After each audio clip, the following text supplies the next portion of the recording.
Car ચાલકથી બ્રેકની બદલે accelerator દબાઈ જતા અકસ્માત સર્જાયો હતો। અકસ્માતની ઘટનામાં ભિક્ષુક ગંગાબેન ઉખલુભાઈ પાટીલનું મોત નીપજ્યું છે। પોલીસ તપાસમાં આરોપી પ્રકાશ અગ્રવાલ સીએ હોવાનું બહાર આવ્યું છે। પોલીસે વિવિધ કલમો હેઠળ ધરપકડ કરી હતી। સુરતના વેસુ વિસ્તારમાં અકસ્માતની ગંભીર ઘટના બની હતી, જેમાં મંદિરની બહાર મહિલા ભિક્ષુકને કાર ચાલકે ઉડાવી દીધી હતી।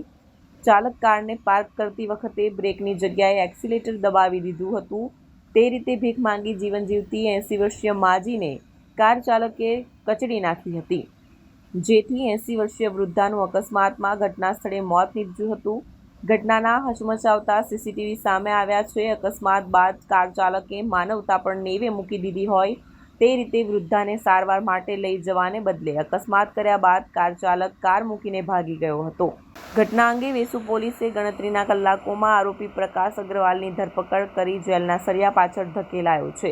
આજ રોજ સવારે 8:45 ખાતે વર્દી આવતા આ બનાવ બનેલો છે અને સુરત શહેરના વેસુ પોલીસ સ્ટેશન વિસ્તારમાં કાશી વિશ્વેશ્વર મંદિર વેસુ ગામની બાજુમાં અકસ્માત થયેલો છે, જેમાં મરણ જનાર બેન ગંગાબા પાટીલ કરીને છે, જે 65 વર્ષથી ઉપરના છે અને જે ગાડી ચાલક છે એ પ્રકાશભાઈ ગોવર્ધનભાઈ અગ્રવાલ છે, તો તે સીએ છે અને 41 વર્ષની ઉંમર ધરાવે છે અને ગાડી સાથે એક્સિડન્ટ કરી અને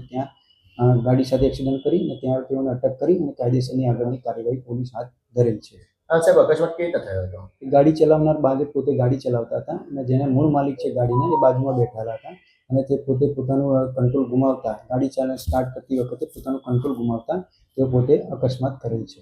સીસીટીવીમાં બી ઘટના કેદ થઈ છે? જી, સીસીટીવીમાં કાયદેસરની સીસીટીવીની જે ફૂટેજ લીધેલા છે, આગળની ઘટિત કાર્યવાહી કરવાની ચાલુ છે અને આરોપીને અટક કરવામાં આવી છે। કઈ કલમ હેઠળ ગુનો દાખલ? બીએનએસની કલમ મુજબ 281/125A, 125B, 106 MV એક્ટની 184, 177 મુજબની કાર્યવાહી કરવામાં આવી છે। મૃતક મહિલા છે ત્યાં શું કરી હતી? કોણ હતી? ત્યાં મૃતક મહિલા ગંગાબેન પાટીલ હતા, ત્યાં પોતે બેઠા હતા। ત્યાં અચાનક ગાડી ચાલકનો કંટ્રોલ ખોઈ જતા ગાડી એના પર